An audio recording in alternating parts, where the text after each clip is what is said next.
একদিকে ডাকাতি, একদিকে সন্ত্রাসী, একদিকে মব অ্যাটাক, একদিকে বিএনপির নাম ধরে যে মানুষের বাসায় ঢুকে যাওয়া, একদিকে বিএনপির নাম ধরে চাঁদাবাজি করা, আরেকদিকে বিএনপির দুই দলে মারামারি করে খুন খারাপি করা, আরেকদিকে সমন্বয়ক নাম ধরে বিভিন্ন জায়গায় যাইয়া চাঁদাবাজি করা। আমরা দেখছি বন্ধুরা, সমন্বয়ক নাম ধরেও কিন্তু অনেকে অনেক কিছু করছে, আমরা দেখছি সেইটা।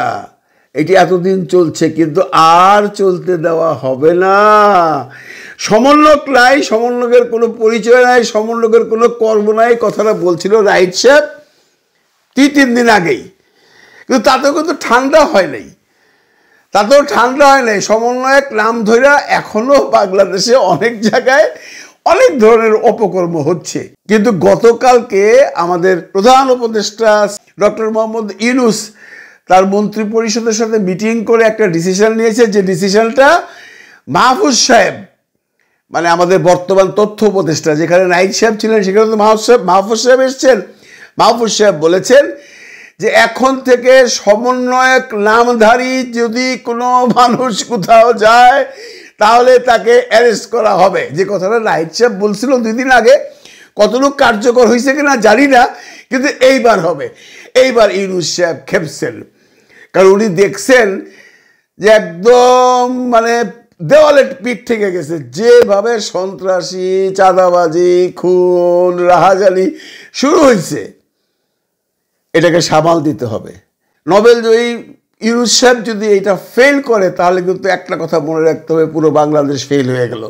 আমরা বলছি না যে ইউনূস সাহেবের কাজে কোনো রকম গাফিলতি আছে বা তার কোনো চেষ্টার কমতি আছে, কিন্তু উনি যদি প্রতিটা ব্যাপারেই দেখতে হয় তাহলে মন্ত্রণালয় কেন আছে, আমাদের মাননীয় স্বরাষ্ট্র উপদেষ্টা কি করছেন, যে ডিসিশনটা আজকে প্রধান উপদেষ্টা নিলেন এটা তো আরো আগেও নিতে পারতেন। কারণ সমন্বয়ক বলতে আর কোনো জিনিস বাংলাদেশে নাই। যারা ছিল, যারা সমন্বয় করেছে তারা বাড়িতে ফিরে গেছে, কিন্তু কিছু সমন্বয় নামধারী আজে বাজে পোলাপান বিভিন্ন জায়গায় যে চাঁদাবাজি করতেছে, মব অ্যাটাক করতেছে, এই সমস্ত নিয়ে আজকে ডিসিশন হলো যে কোনো রকম মব যদি কোথাও দেখা যায় সাথে সাথেই তাদেরকে ধরে ফেলার হুকুম দিয়েছেন জনাব মোহাম্মদ ইউনূস। এইবার দেখা যাবে বাংলাদেশের পরিস্থিতিটা কিছুটা ভালো হয় কি না, কারণ মানুষ সমন্বয়কারী শুনলে ভয় পাইতো, এখন আর ভয় পাইব না, সেই ভয় কাটায় দিছে।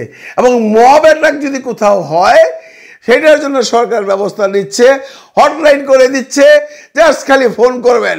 পুলিশ এবার সাহস পেয়ে গেছে, কারণ রাজা যদি হুকুম দিয়ে যায় তাহলে তার সৈন্যরা যা ইচ্ছা তাই করতে পারে। এবার রাজার হুকুম হয়ে গেছে, পুলিশ এবার সতর্ক নামবে।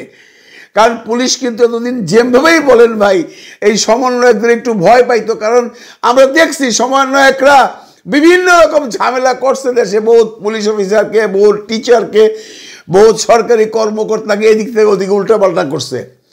সব শেষ।